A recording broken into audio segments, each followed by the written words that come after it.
This weekend is Chusuk holiday in Korea, one of the biggest traditional holidays along with the Lunar New Year. It sits neatly between the hardest of summer's work and the following another hard work of harvesting, a time to make a little pause and wish their summer's hard work may result in a plentiful harvest. As you can see, it's a holiday rooted in agricultural society, but still today it's an occasion for most Koreans to gather together and reinforce their family bond and root. It being such a traditional holiday, I usually use this occasion to tell stories from Korean past, and today I'm once again going back to the last dynasty of Joseon. This is the third one about Joseon Dynasty already. If you missed the previous episodes, I'll leave the link in the description and at the corner of the screen. Joseon lasted for 500 years between 1392 and 1897. It's not only an unusually long time for a single lineage of a dynasty, but also comes with rich documents reflecting its Confucius and bureaucratic nature. Religion and paranormal subjects were not deemed worthy topics for scholarly pursuit, but it doesn't mean they were not recorded down. So, here are stories from Joseon Dynasty, from a monster wife to a man coming back from death. Some may sound more like a folk tale, some may have its root in true historic events, but all of them let us have a glimpse into the psychology and lifestyle of the old Korea that's long gone. As always, handpicked, translated and narrated by host, Anthony.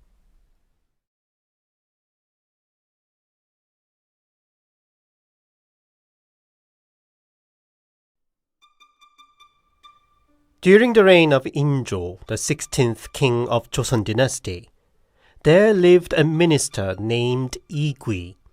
He was one of the main members of the revolt against the previous king and the enthroning of Injo, so one of the important founding members of his government.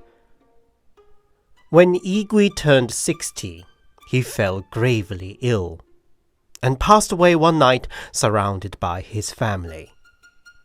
The family set to prepare the funeral fit for his position, but before the dawn broke, Igui rose up. People screamed and ran away a while, but soon they realized Igui lived again. The first thing the resurrected minister did was ordering his servant to seek a house in the neighborhood with a big persimmon tree in the garden. Soon the servant came back and reported, "I indeed found the house of master's description. The family was having a shamanic ritual, and strangely enough, they were thanking and offering in honor of none other than you, sir." Only then Igui explained what he experienced while he was dead. When his soul departed from his body the previous night, a boy in a rainbow shirt came to lead him away. But soon they ran into an old woman with her long hair messily down. She whispered something to the boy's ear. The boy then bowed to Igui and disappeared, while the old woman now led Igui away to a house with a big persimmon tree. A shaman was performing a ritual in the garden, and around the house were all sorts of souls gathered around and watching the ritual. They made a way to Igui, and in the middle was a horrible-looking ghost stamping over a young child. Seeing the child clearly suffering from the evil spirit, Igui got angry and yelled. And somehow his voice seemed to resonate and radiate through his whole existence. The evil spirit got shredded up by the force of Igui's voice, and the kid was finally freed from the terrible ordeal. The shaman then ordered the kid's parents to offer food to Igui and other spirits. Igui observed the other spirits just observing the energy from the food without actually eating it, and imitated what they did, and indeed he felt full too.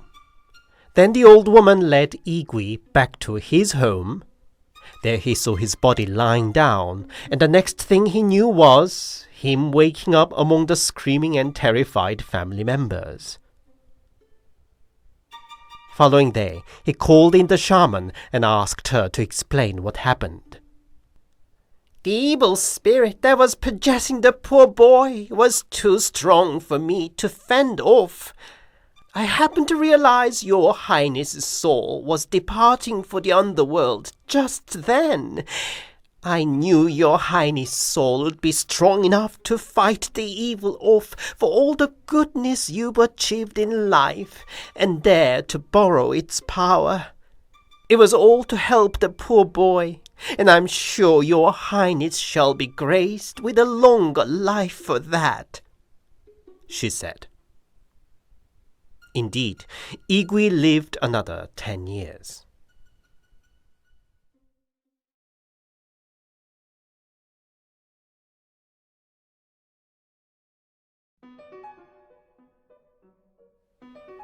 Once upon a time, there lived a man named Kudugum.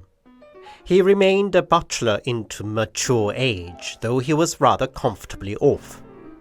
When curious people asked him when he was planning to get married, he simply replied, A wife only means one more mouth to feed. What a waste! You see, Kudugum was just as stingy and mean as Mr. Scrooge. But however mean, he couldn't stop the time and himself getting old and frail with it.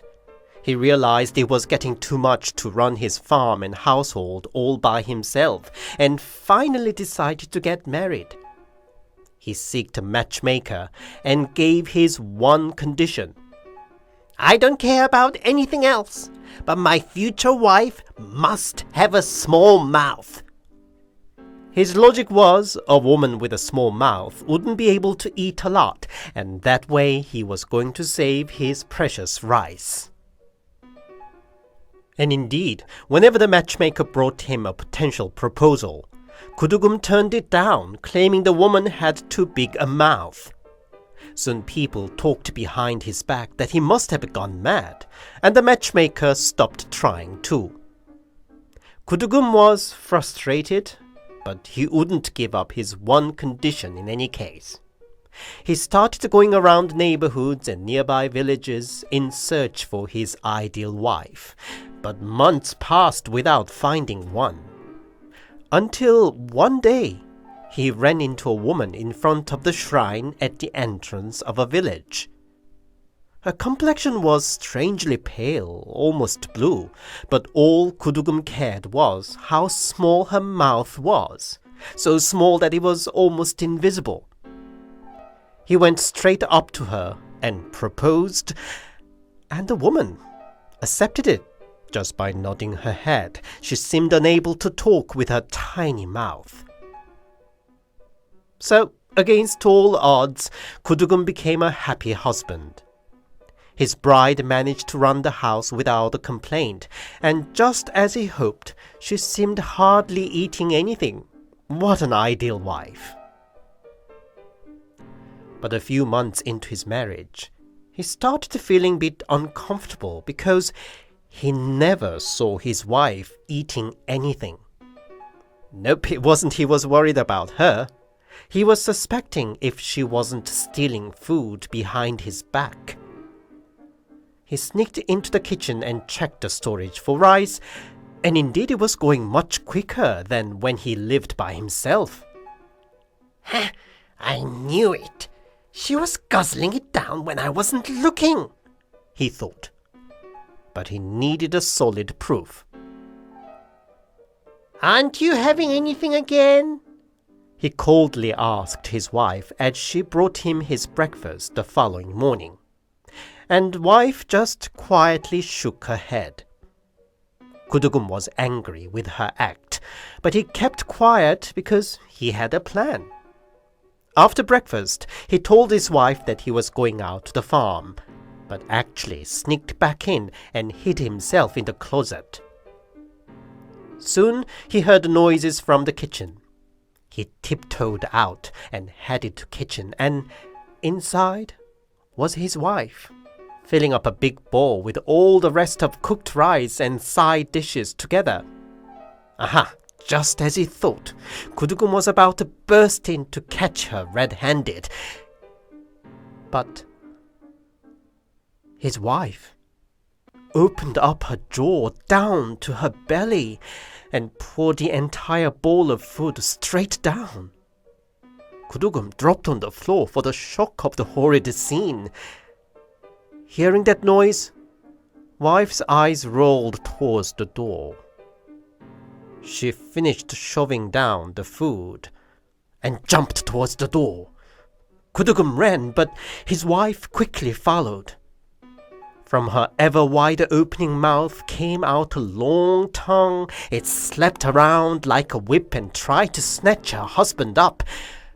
Kudugum ran for his life, but his wife was fast. He slipped and fell. "I'm dead," he thought, and clenched his eyes shut, anticipating a terrible end. But nothing happened. He squinted his eyes open and found his wife glaring and panting hard, but keeping certain distance. Kudugum looked around and realized he fell in the field of sweet flag plants. Does she fear sweet flags? He thought. He pulled out a bunch of sweet flag and threw it to wife, and indeed she took a step back with a startle. Encouraged, Kudugum pulled out a handful of the plant and charged towards her, waving them forward. She ran further away, glared at him a while, and finally disappeared. Kudugum was still scared that he held on to the plant all the way back home. To his relief, wife wasn't there, but for the fear of her return, he planted sweet flag around his house and carried it on him. The rumor about the monster with a giant mouth swept around the village, and every villager started carrying a sweet flag too. On Danojal, which is the 5th day of the 5th month in the lunar calendar, women traditionally washed their hair with the water boiled with the sweet flag plant.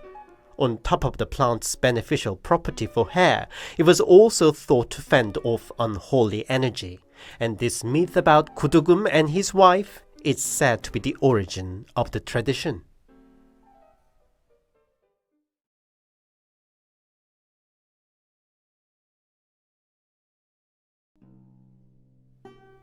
In Sincheonri Eumseonggun, Chungcheongdo is a low hill called Hunengi Hill.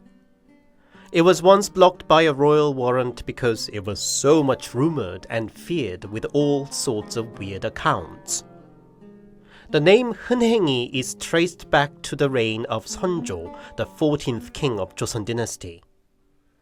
Hunheng is believed to be the corruption of Hyunheng, meaning nasty deeds. Well, the name says it all. The history of the hill began as a mass grave for plague victims.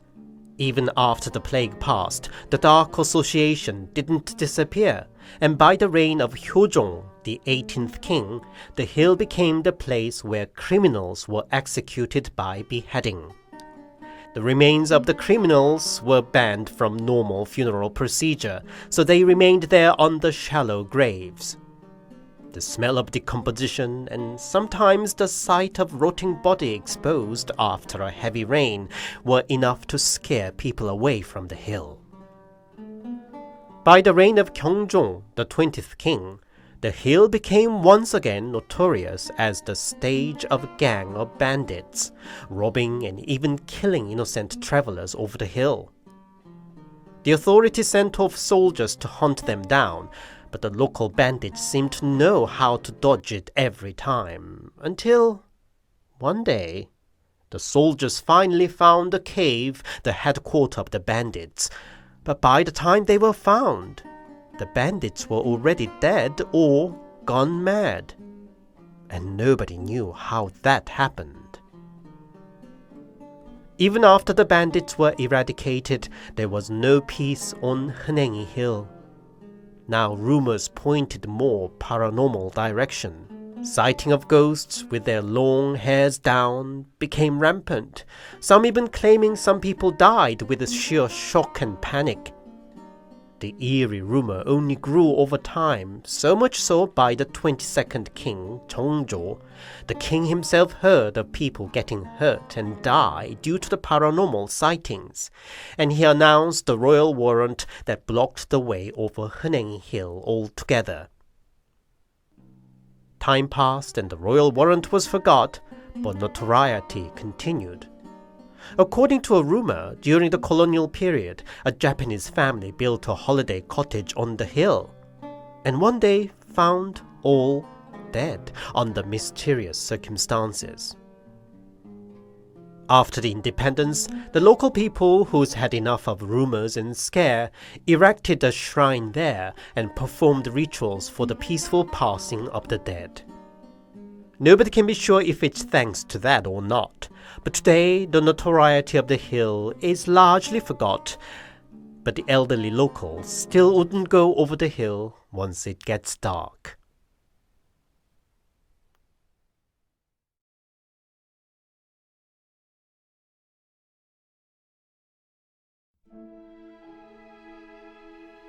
This story is said to have taken place in the time of King Seokjong, the 19th king of Joseon Dynasty, who reigned during 1674 to 1720. There lived a young traveling merchant. One day he was out to sell salt carried on horse. But he lost his way and ended up deep in the mountain at night. He desperately looked out for somewhere he could spend the night, and found a faint light from afar. It turned out a little cottage. He wondered why such a cottage existed in the middle of mountain, but whatever the case, it was going to be still better than facing a tiger or wolf in the wild. It was a pretty young woman who opened the door of the cottage for him. The merchant explained his situation, and the woman invited him to stay at her place for the night. He tied his horse by the tree in the yard and unloaded the sacks of salt by the cottage. He handed his hostess a bowl full of salt as a sign of thanks, and asked, "I'm very sorry, but I haven't eaten the whole day. Might you have some leftover or something that I could have?" "I don't cook here, but tonight is the day of my memorial ritual. Follow me, and you'll have something to eat," the woman said. Did she just say, "my memorial ritual"? But a memorial ritual was supposed to be for a dead person. The merchant wondered, but anyway followed as the woman led, and soon they ended up in front of a grand villa of a house. The woman nonchalantly entered like she knew it like her own home. In the room, decorated with expensive-looking paintings and vases, laid out a table full of exquisite food, and the woman told the merchant to feel free to help himself. He was so starving and lost his mind to the sight of the delicious food. He devoured them, and the woman even poured a sweet-smelling wine for him. "When you have enough to your satisfaction, please do me a favor and dig the ground of my cottage," the woman said with a weird, faint smile. Then she pointed to one corner of the room where a man was sitting down, whom the merchant didn't first notice. "I can't stay longer because I'm scared of that man," she said before she went out of the room. After the woman left, the merchant looked around and realized he was surrounded by a group of people looking at him baffled and angry. The family was performing a memorial ritual for a dead family member, and apparently the merchant just walked in and started eating the ritual food. Soon they pinned the merchant down, and the patriarch of the family yelled at him, "What kind of a thug are you, disturbing the memorial ritual for my dead girl?" Poor merchant could only explain, as things happened to him, that he only followed the young woman whom he met at the cottage in the mountain. The family didn't believe him, of course, and merchant led them to the cottage to prove his account. But where the cottage should be was no cottage, just his horse and sacks of salt underneath a big tree. Desperate merchant then remembered what the woman said and started digging the ground there. The patriarch of the family seemed to have also kind of a hunch and ordered his servants to help the merchant digging. What was found under the ground was the body of a young woman. The family bursted into tears and bewailing because the woman was their third daughter who went missing with her maid 3 years prior. Merchant then passed on what the woman said to him the last, the man she feared so much. He was the first son-in-law in the family. So far, merchant proved to be telling the truth, and patriarch had his servants to tie down his son-in-law. At first he insisted he knew nothing, but soon confessed his unspeakable deed. He secretly lusted after his pretty sister-in-law. He bribed her maid to take the sister-in-law out to a walk one night. He tried to rape her in the mountain, but facing her valiant resistance, he ended up killing her. He buried her body under that big tree and paid the maid to run away to somewhere else, only to kill her later to seal her mouth too. He avoided visiting the in-laws all the while, and came for the first time in 3 years only when he heard the family finally decided to accept the third daughter was dead and to offer a memorial ritual. The father of the family gave the merchant a piece of farm land as a sign of gratitude. "Well, you spent a night with my daughter and drank a wine she offered too. So, I'll consider you as my son-in-law," he said to the merchant with a sad smile. The merchant settled down in the new land and visited the family on the day of dead woman's memorial ritual for the rest of his life.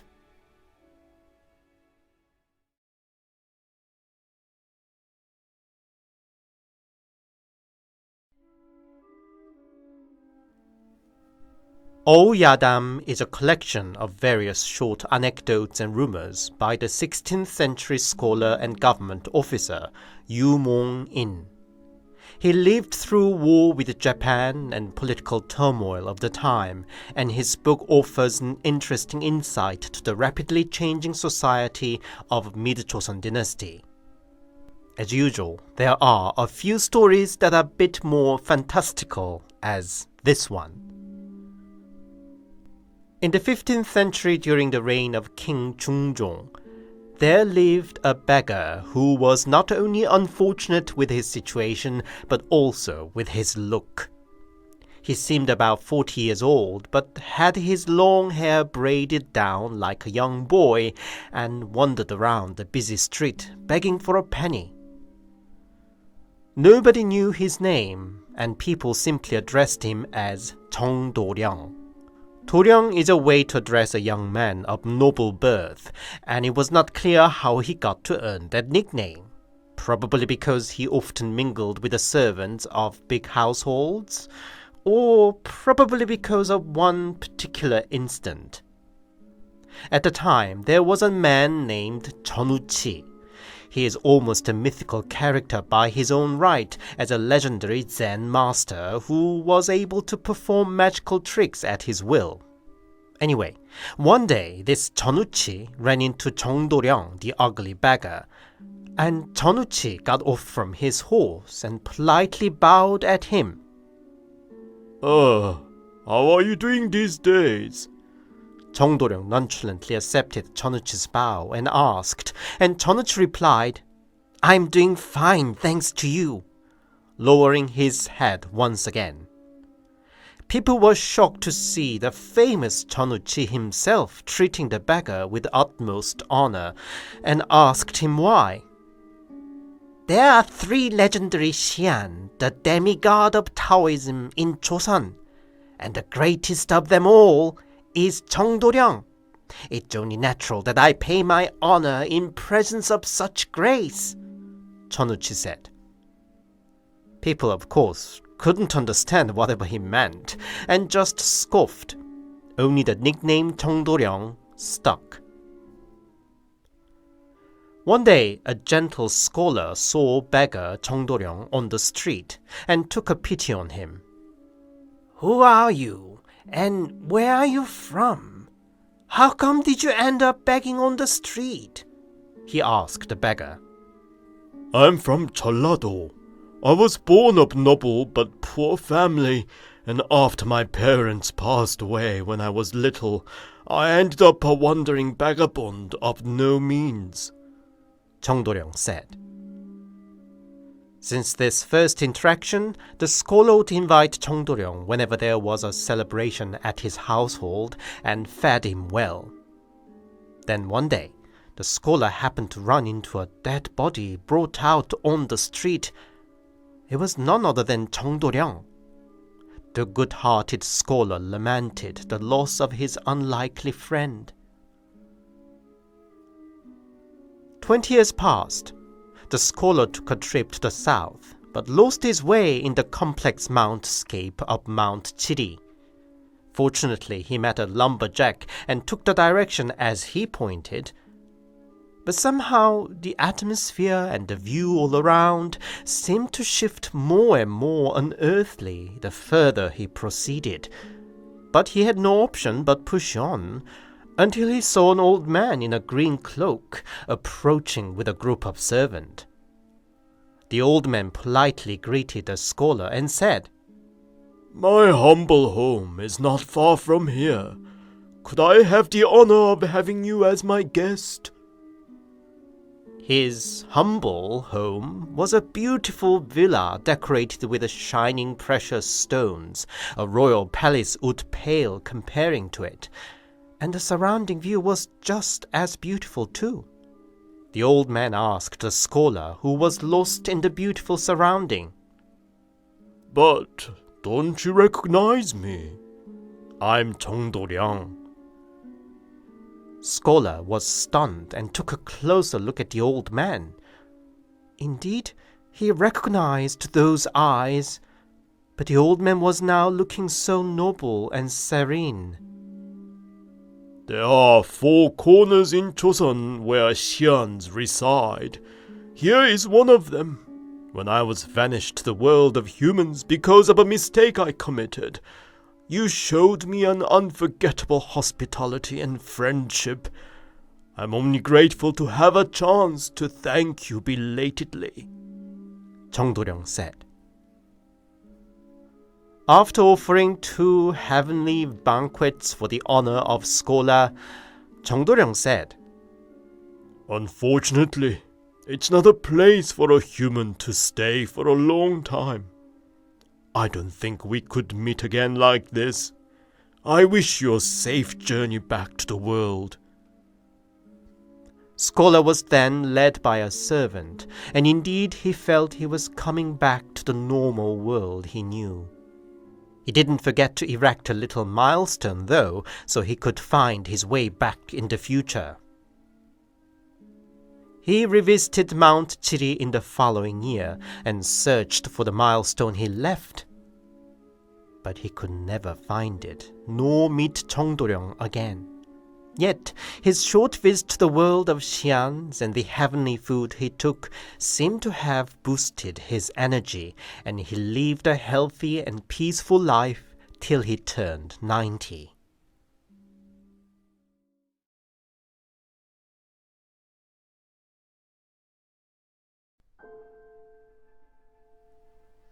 They put lots of value in scholarly virtue in Joseon Dynasty, albeit more in philosophical matter than in technology or science. Mystery, paranormal, or even religious matters were deemed less of a value, and serious scholars would not waste their time in studying or discussing such a subject. But there are a few exceptions. 백원잡기 is a collection of essays by a well-known scholar of the 16th century called 어숙권. He's best known for having taught Yi, one of the most prominent scholars in Joseon's long history. The book records down various rumors, myths, and stories that floated around the country at the time. Most of them are unproven anecdotes of famous and historic figures, petite histoire as French would call it. But some of them are definitely closer to paranormal too. I guess even the most stern Confucian scholar couldn't entirely resist the interest for occasional morbid subject. The author claims he heard the following story from a man by the name Lee as he witnessed as a child. In Lee's village lived a thug who would make troubles and bully villagers whenever he got drunk. One evening, the thug got drunk as any day and started harassing a young woman.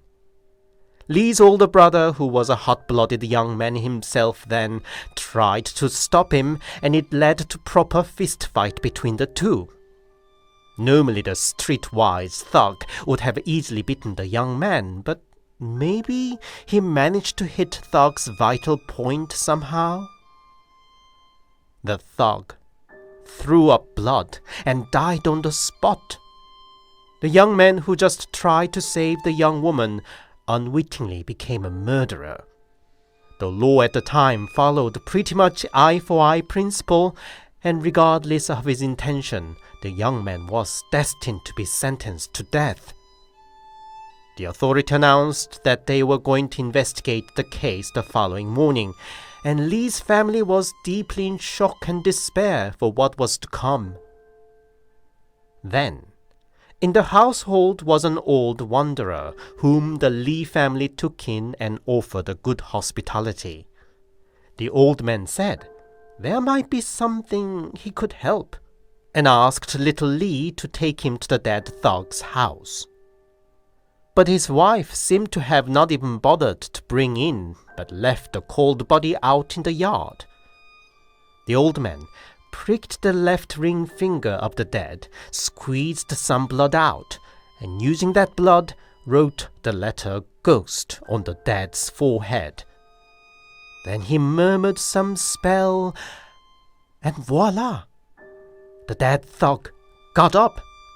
He looked around like a guy who just got around from an alcohol-induced pass out, and walked inside his house. Soon they heard the thug's wife's waking up with a scream, and the old man shook the dumbfounded Lee and quickly left. Back at Lee's home, the old man explained that he used a spell that temporarily resurrected a dead man.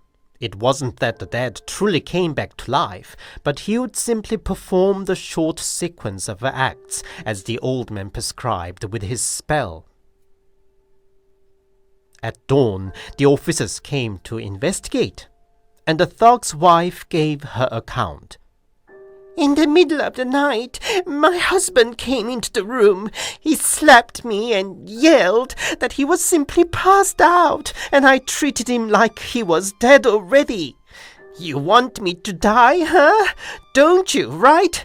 I grant you the wish, he said, and before I could stop him, he just threw himself down the well. Indeed, the officers found the dead body of the thug in the well, and the case was closed as a suicide. Their son having escaped the murder charge, the Lee family wanted to thank the old man, but they found he left before the dawn. They tried to find out where he went and who he might have been, but in vain.